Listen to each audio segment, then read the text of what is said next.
नमस्कार, prime debate में आपका स्वागत है। हम ग्लोबल पंजाब के नॉर्थ अमेरिका के दर्शकों का और संगत टीवी के यूके और यूरोप के दर्शकों का भी स्वागत करते हैं। सोने की कीमत में लगातार गिरावट आ रही है, बाजार में उथल पुथल है। क्या है मायने, किसे होगा फायदा, किसे नुकसान, जानने की कोशिश करेंगे आज के प्राइम डिबेट में। कुछ दिनों पहले तक सोना खरीदने के लिए हिम्मत जुटानी पड़ती थी, लेकिन पिछले कुछ दिनों से कीमतें ऐसी डुबकी लगा रही हैं कि सोना खरीदने के लिए दिल मचलने लगा है। जो सोना 30,000 प्रति 10 ग्राम के ऊपर अपनी चमक बिखेर रहा था, अब वो 25,000 रुपए से कुछ ही ऊपर है। पिछले 1.5 साल में सोने की कीमत में ये सबसे बड़ी गिरावट है। 5-7 साल में पहली बार ऐसा हुआ है कि इतना ह्यूज डिफरेंस सोने में गिरावट आई है।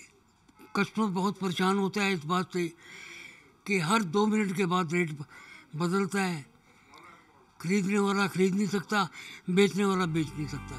निवेशकों में गिरते भाव के चलते निवेश को लेकर चिंता है। आमतौर पर जब कीमतें घटती हैं तो व्यापारी और गिरावट आने की आशंका में रुका रहता है, वहीं जब कीमतें चढ़ती हैं तो कीमतें और चढ़ने की आशंका में खरीदारी करता है। सोने की कीमतों में गिरावट से जहां बड़े निवेशकों के माथे पर शिकन है, वहीं खुदरा खरीदारों के चेहरों पर चमक। सोने की कीमतों में गिरावट किसके लिए फायदेमंद और किसके लिए नुकसानदेह है, जानने की कोशिश करेंगे हमारे मेहमानों से। हमारे साथ स्टूडियो में मौजूद हैं अनिल तलवार, सोने के जाने माने कारोबारी हैं और फिक्की के जर्म्स एंड ज्वेलरी कमेटी के सह अध्यक्ष हैं। हमारे साथ वी कुमार, कमोडिटी ब्रोकर भी मौजूद है, जो मल्टी कमोडिटी एक्सचेंज के सदस्य हैं, और साथ ही हमारे साथ मौजूद है सिमरन देओल। उनसे जानने की कोशिश करेंगे कि उपभोक्ता के तौर पर सोने की गिरती कीमतें कितना लुभा रही हैं। अनिल तलवार जी, 1.5 साल में बड़ी गिरावट सोने में कितना फायदा है और कितने नुकसान का सौदा है आप लोगों के लिए कारोबारी के तौर पर? नहीं, कारोबार में इसका फ़र्क नहीं पड़ता। हम कम में खरीदेंगे, कम में बेचेंगे, ज़्यादा में खरीदेंगे, ज़्यादा में बेचेंगे। लेकिन कस्टमर के लिए मैं फील करता हूँ ये काफ़ी फ़ायदा है। अगर रेट कम है तो उसकी परचेजिंग उतनी बेटर होगी, there is no doubt in it. क्या लोग ज़्यादा आ रहे हैं इस वक्त जब सोने के दाम गिरे हैं? हाँ, कस्टमर लाइन तो बढ़ती है। आपको आज की डेट में अगर आपने 2 महीने पहले कोई चीज़ ली हो, आज आपको वो 15% 20% सस्ती मिल रही है। तो कहीं ऐसा तो नहीं जो मैं चीज़ें महंगी खरीदी गई हूँ अब वो सस्ते में बेचने पड़ रही हैं? यही हम जानने की कोशिश करेंगे कि नुकसान क्या, किसको नुकसान हो रहा है और किसको फायदा। आपने कहा उपभोक्ताओं को फायदा हो रहा है, क्या निवेशकों के लिए नुकसानदेह है? बड़े निवेशक जो है, अगर तो आप जूलर की बात कर रहे हो तो जूलर को नुकसान नहीं, जितना वो बेचेगा उतना अपने आप को कवर करता है। हम जितना भी बेचेंगे उतना रात को अपने आप को कवर करके चलेंगे। सो सस्ता हो तो सस्ता बिकेगा, महंगा हो तो महंगा बिकेगा। यानी दोनों तरफ से ही फायदे का सौदा है। हाँ, नुकसान नहीं है, फायदा है नहीं है पता नहीं, पर नुकसान नहीं है। V Kumar ji, commodity broker हैं आप, शेयर बाजार बढ़ रहा है, सोना गिर रहा है, ये अंतर किस लिए? अक्सर यही देखा जाता है कि जब शेयर बाजार गिरता है तो सोना नीचे आ जाता है। क्या कुछ लेना देना है? हाँ, बिल्कुल लेना देना है। देखिए, शेयर मार्केट अगर बढ़ती है गिरती है तो that represents the economy of the country. अब चूंकि आप लोग देख रहे होंगे यूएसए की stock market all time high पे चल रही है और पिछले 1 साल में मोर देन 17% एप्रिसिएशन हुई है यूएस इकोनॉमी में। अब चूंकि स्मार्ट मनी है, it is being shifted from the gold to equity. पिछले आपने देखा होगा 2007-8 के बाद से वहाँ पे कोलैप्स हुआ इकोनॉमी में, बैंकरप्सीज आई, इस वजह से वो मनी जो था इक्विटी मार्केट से शिफ्ट होकर गोल्ड में आ गया था और इसी वजह से गोल्ड ऑल टाइम हाई पे $1700 तक पहुँच गया, $1700 तक। अब और सबसे बड़े मज़े की बात यह है कि पिछले 10 सालों में गोल्ड ने ईयर टू ईयर बेसिस पे पॉजिटिव रिटर्न्स दी हैं और ये 2013 पहली बार ही होने जा रहा है 10 सालों में कि जब नेगेटिव रिटर्न्स आएंगी। इसमें ऑल टाइम हाई नियरली $1700 से आज टूट के गोल्ड $1400 पे आ चुका है। और $1400, देखिए ऐसा नहीं होता है कि $1700 किसी की मर्जी से हो गया और अब 1400। ये कोई मेथड होता है हर चीज़ का और कोई तरीका होता है। प्राइसिंग जो मार्केट है, चाहे स्टॉक मार्केट में आप शेयरों की बात करें या गोल्ड में, बिलियन मार्केट में गोल्ड की बात की जाए, मार्केट अपने आप मार्केट फोर्सेज इसको कैलकुलेट करके रेट निकाल लिया करती हैं। $1700 पे जब पहुंचा हुआ था gold, it was highly over valued, ये बहुत ज़्यादा महंगा था उस वक्त। आप ये देखिए कि अगर आप पिछले, जिस तरह आप कह रही हैं कि शेयर मार्केट से कंपेयर किया जाए, तो मैं और ज़्यादा इजी करने के लिए बताऊं, आप क्रूड और गोल्ड को कंपेयर करें, पिछले 100 साल का हिस्टोरिकल चार्ट लिया जाए लॉन्ग टर्म बेसिस पे, तो गोल्ड जो है हमेशा क्रूड के मुकाबले लगभग 14 टाइम ऊपर रहा है जी। तो आज की तारीख में भी क्या था, अब कीमतों में अंतर कम हुआ है। मैं वही आपको बताने जा रहा हूँ। देखिए $110 से $100 ही आया क्रूड जी, और सोना था $1700 से 1400 आ गया। कि इसको या तो क्रूड को आगे बढ़ना था, क्रूड बढ़ा नहीं, क्रूड नीचे आया और वो $1700 से 1400 आ गया, और देखिए आप वही 14 टाइम पे खड़ा है। ये 100 सालों का चार्ट यही बोलता है, और इस वक्त गोल्ड है जो अपनी सही प्रॉपर वैल्यूएशन पे आ गया है जी। सिमरन जी, एक उपभोक्ता के तौर पर अब आप क्या सोना खरीदने की सोच रही हैं जब एक 32,000 के आंकड़े को छू चुका था और अब जब 26 के आसपास है? यस, फॉर अ कंज्यूमर अगर मैं आज जाती हूँ खरीदने, आई एम हैप्पी जी, पर जो मैंने खरीद लिया as a layman I feel कि इट्स गॉन डाउन, तो मेरा उसका थोड़ा सा अफसोस हो रहा है। Yes, so from now today I am very happy कि हाँ मैं जाऊँ खरीदूँ, पर अब जो ले चुके उसका, and usually like what people पिछले आपने 10 महीने में या कितने टाइम से ये सोना लगातार बढ़ रहा है, सो मोस्टली पीपल उन्होंने लिया सोना उसी प्राइस पे लिया। फॉर अ कंज्यूमर तो वो एकदम गिरा ना, तो हमारी तो वैल्यू नीचे गई ना। So as of today maybe I am not happy, पर आगे आज मैं लूँ जाके तो यस। अनिल जी, यहाँ थोड़ा सा नुकसान दिख रहा है। एक उपभोक्ता ये सोच रहे हैं कि मैंने जो लिया था उसमें तो मुझे नुकसान हो गया। आप जैसे कह रहे थे कि कहीं कुछ फायदा नुकसान, कहीं कुछ खास फर्क नहीं पड़ा, लेकिन यहाँ उपभोक्ताओं को भी फर्क पड़ रहा है। वो कह रहे हैं कि अब जो पहले लिया वो तो अब सस्ता हो गया।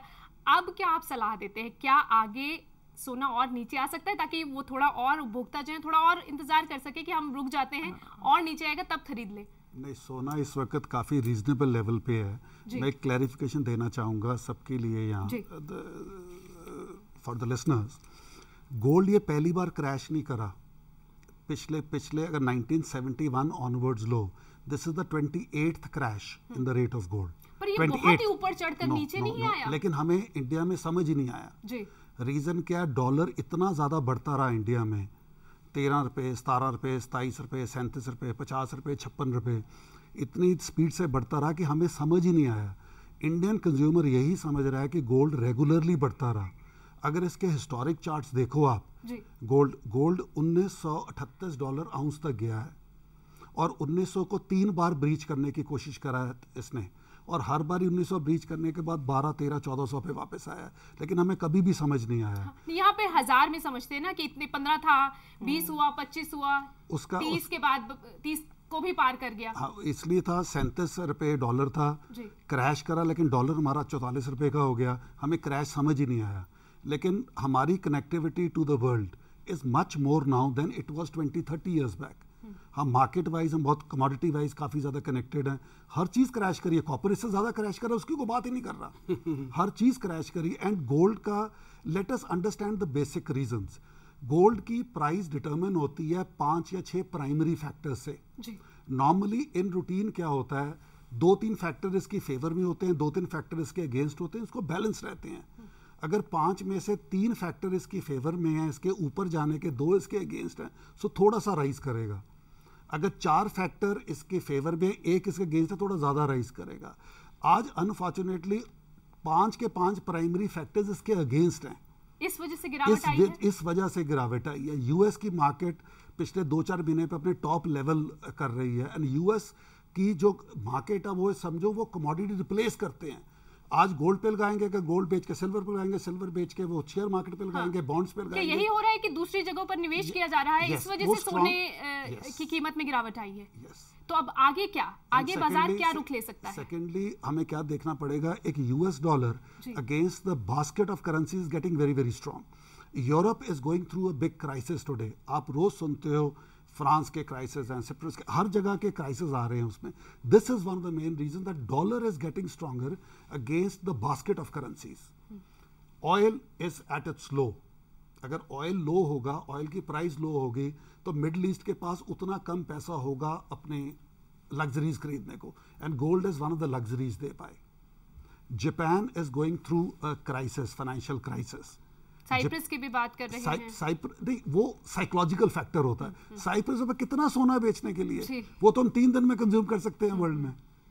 हाँ, लेकिन वो साइकोलॉजिकल फैक्टर होता है। खरीदार है सोने का। हाँ जी जी। वी कुमार जी, आयात के बारे में क्या अभी सोने का आयात नहीं होना चाहिए जो इस वक्त हालात है?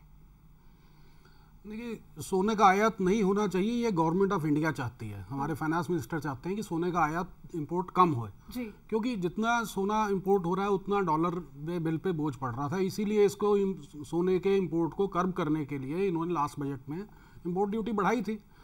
तो उससे खैर कोई ज़्यादा फर्क नहीं पड़ने वाला, वो अनफेयर मीन्स से गोल्ड को आना है, वो ऐसा नहीं करना चाहिए, मार्केट को ओपन छोड़ देना चाहिए। तो अभी जैसे बात कर रहे थे, अभी अनिल जी जो बोल रहे थे ना, वो चूँकि इसी सोने के बिजनेस में वो बिल्कुल बार बार एक ही बात सही जगह पे बार बार पॉइंट आउट कर रहे हैं कि सोने को आप वैल्यूएशन में इन टर्म्स ऑफ डॉलर देखिए। डॉलर अगर चल रहा है, जैसे आज $55 के अराउंड है, $54-55 के अराउंड है हमारा रुपया जी, और $1400, जिस तरह मैंने आपसे पहले कहा कि मेरे हिसाब से $1400 पे इस तरह गोल्ड रुक गया है जो आके, this is the proper price.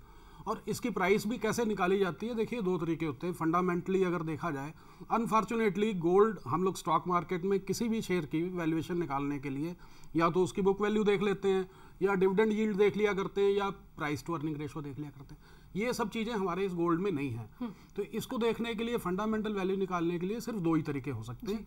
Number 1 तो आप all the currencies of the world उनको एक्सचेंज कर लो, एक डॉलर में कन्वर्ट कर लो और डॉलर को मल्टीप्लाई कर लो इसके floating stock of the gold in the world. वो करके देखा गया, अभी अक्टूबर 2012 में किया गया। तो उस वक्त पता लगा कि गोल्ड की जो फंडामेंटल वैल्यू बनती थी $1100, ये अक्टूबर 2012 में सर्वे आया था।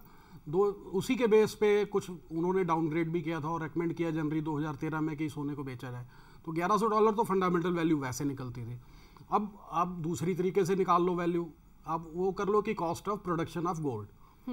अब उसमें क्या किया गया कि अभी पिछले 3-4 महीने पहले all over world 60 gold mining companies का एक सर्वे किया गया, और उन 60 गोल्ड माइनिंग कंपनीज का average cost of production of gold निकला, वो $1390 निकला।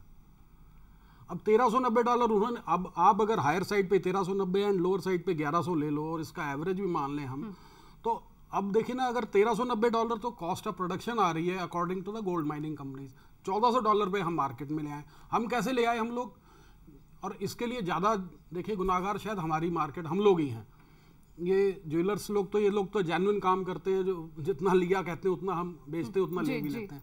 हमारी मार्केट में क्या होता है कि एक साइप्रस जैसा छोटा सा कंट्री जिसके पास 14 टन से भी कम गोल्ड है reserve total, and which amounts to 0.05% of the global holding, उसका कोई इतना असर पड़ने नहीं। मैं वही कह रहा हूँ, उन्होंने कह दिया कि हमने बेचना है, तो उसके बाद एक मार्केट इससे कोई पैनिक क्रिएट होगा? यस, दिस इसी ने तो रिफ्लेक्ट किया, सेंटिमेंट्स को अफेक्ट किया। उसके बाद पता लगा कि इटली, पुर्तगाल और ये जो कंट्रीज हैं, स्पेन, ये लोग भी बेचेंगे। तो इस वजह से सेंटिमेंट्स अफेक्ट हो गए, और जितना इन्होंने बेचना था, अगर आप स्पेन, इटली का भी मिला लिया जाए, उनका भी गोल्ड टोटल में है, तो it is less than 2.5%। Anil ji, कोई पैनिक सेलिंग हुई है कुछ, इस वजह से भी असर पड़ा है बाजार पर? The panic selling by customers, ये जो साइप्रस और इटली की आर्थिक मंदी की बात करें कि वहाँ हो सकती है, साइकोलॉजिकल फैक्टर होता है और कुछ भी नहीं होता। कई बार आप न्यूज देखते हो, किसी न्यूज के कारण शेयर बढ़ जाता है या गिर जाता है, उसकी रियलिटी नो वन नोस। ये जो पंटर्स बैठे हैं, जो इसका रेट डिटरमिन करते हैं, ये सारे न्यूज वो निकालते हैं। मे बी साइप्रस ने अभी तक इसको कंफर्म नहीं करा, और जितना उनके पास सोना है, it will take a few minutes for the world to consume it. Few minutes, not few days, not few hours, few minutes to consume it. And एक चीज we should remember here, India was the biggest consumer of gold. हम 800 से 900 ton साल का gold consume करते थे।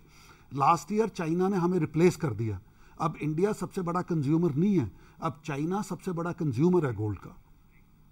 Gold की production जितनी होगी उतनी प्रोडक्शन कम होगी जितनी है, एंड जितना भी आज की डेट में जो एवरेज पिकअप है, हम ऑल एंटायर वर्ल्ड बेसिस पे देखते हैं 1.2 to 1.5 million ounces a day की पिकअप होती है। एक हमारी साइट से हमें पता लगता है कि आज टोटल कितना सोना फिजिकली पिकअप हुआ। इसमें हम पेपर ट्रेडिंग जाते हैं, फिजिकल पिकअप जाते हैं।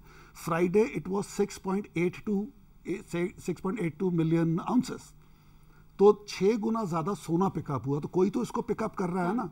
And Monday figures were 8.2 million ounces a day.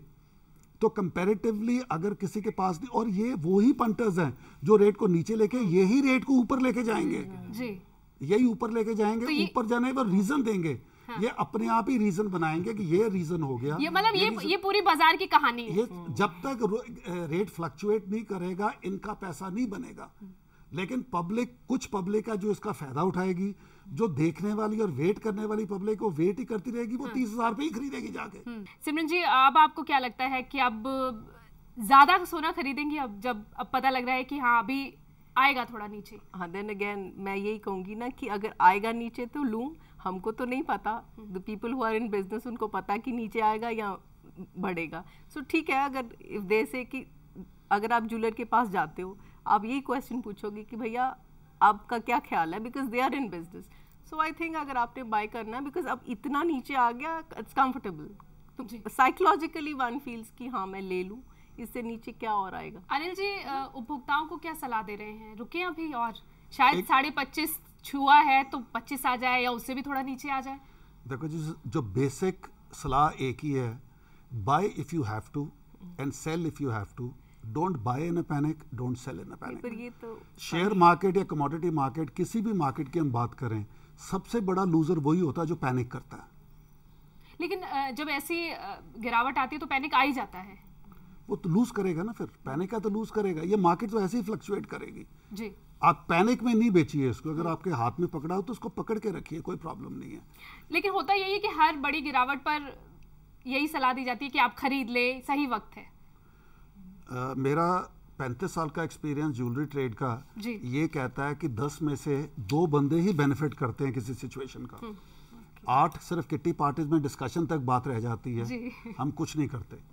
जो वेट करने वाले हैं मेरे हिसाब से 32 या 34,000 के भाव पे खरीदेंगे फॉर श्योर। अगर आपको खरीदना है तो अच्छा टाइम है खरीदने का, इसकी डाउनसाइड ज्यादा नहीं है इस मोमेंट पे अगर खरीदना है तो। लेकिन पैनिक में खरीदने ना चाहिए। अगर आपको खरीदना है, अगर आपके कोई मैरिज है, कुछ है, तो आप खरीदिए। It's a nice point of time to buy gold if you have to. खरीदारों के लिए सही वक्त है। वी कुमार जी, आपसे जानना चाहेंगे, ETF की बात होती है, एक्सचेंज ट्रेडेड फंड की, इसके क्या मायने? यहाँ सोने का निवेश कितना अब सुरक्षित रहेगा निवेशकों के लिए? देखिए, एक्सचेंज ट्रेडेड फंड्स इसलिए बनाए गए कि स्मॉल इन्वेस्टर्स के लिए पेपर इन्वेस्टमेंट करनी है, और एक्सचेंज ETFs के, इसको ETF को एक्सचेंज ट्रेडेड फंड्स कहते हैं। इसके जरिए आप 1 ग्राम सोना 1 यूनिट के शेप में ले सकते हैं। तो इसलिए इतना सिंपल इसको कर दिया गया। अगर आपके पास आज की तारीख में 25-2600 रुपये भी हैं तो आप 1 ग्राम यूनिट खरीद सकते हैं यूनिट की शेप में। क्या उनके लिए इस वक्त यहाँ निवेश करना सही है? बिल्कुल बिल्कुल, this is the right time to invest and enter into the market. 30-31 हज़ार से टूट के 25 हज़ार आ गया है, तो अब जिसने भी लेना चाहते जिसे आप जरूर लीजिए। This is the time to buy. थोड़ा थोड़ा करके बाई करिए और हिम्मत रखिए। अगर नीचे आने को डाउन साइड 1,000 रुपये से ज़्यादा नहीं है, बाई करना शुरू कर दीजिए और इस बात के लिए तैयार रहिए कि 1,000 रुपये नीचे और जाएगा तो मैं और लूँ। इसमें डरना नहीं है। हाँ। अब इस वक्त अगर 30,000 पे जाना लेते रहे तो अब क्यों नहीं ले रहे हो? हाँ।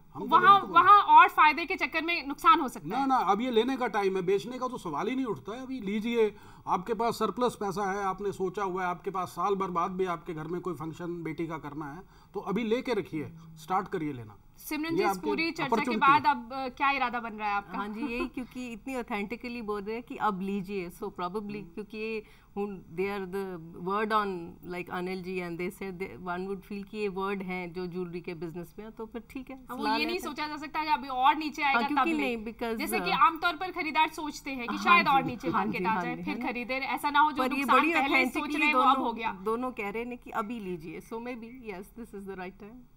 जी, इस चर्चा को खत्म करने से पहले अनिल जी कुछ वर्ड्स आप कहना चाहते हैं? बस वही जो मैं पहले उपभोक्ताओं के लिए पहले कर रहा था। It's still a very safe haven. You should not lose confidence on gold. Gold एक ऐसी चीज़ है जो आप कल at the time of need आप इसको कैश करा सकते हो।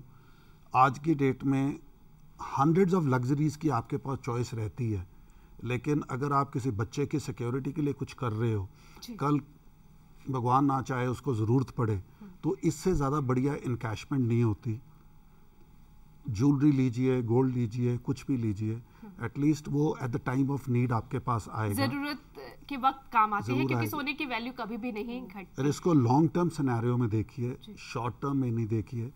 जो पंटर्स जो कर रहे हैं उनको जो करते हैं उसको करने दीजिए, आप पैनिक ना करिए। जी आप क्या कहेंगे इस चर्चा को खत्म करने से पहले? मैं तो खत्म करने से पहले यही कहूंगा कि जैसे कि लीजिए, मगर अपने पैसे से, उधार के पैसे से नहीं लीजिए, कोई कहीं ब्याज पे लेके ना लीजिए, अपना रुपया लगाइए और उसको होल्ड करिए, आपको रिटर्न मिलेगी। ये भी एक बड़ी सलाह है। शुक्रिया आप सभी का इस चर्चा में शामिल होने के लिए। नवरात्रे चल रहे हैं और नवरात्रों में सोना खरीदना शुभ माना जाता है। आगे शादी का मौसम भी है, ऐसे में सोने में गिरावट उपभोक्ताओं के लिए चमक लेकर आया है, चाहे निवेशक बेशक इसे लेकर फिलहाल थोड़े से परेशान दिख रहे हो। नमस्कार। खबरों की दुनिया में आइए, हमारे साथ कहीं भी और कभी भी जुड़िए। हम मिलेंगे फेसबुक पर, हम दिखेंगे यूट्यूब पर, हमें फॉलो कीजिए ट्विटर पर। खबरों के साथ बने रहिए रात दिन।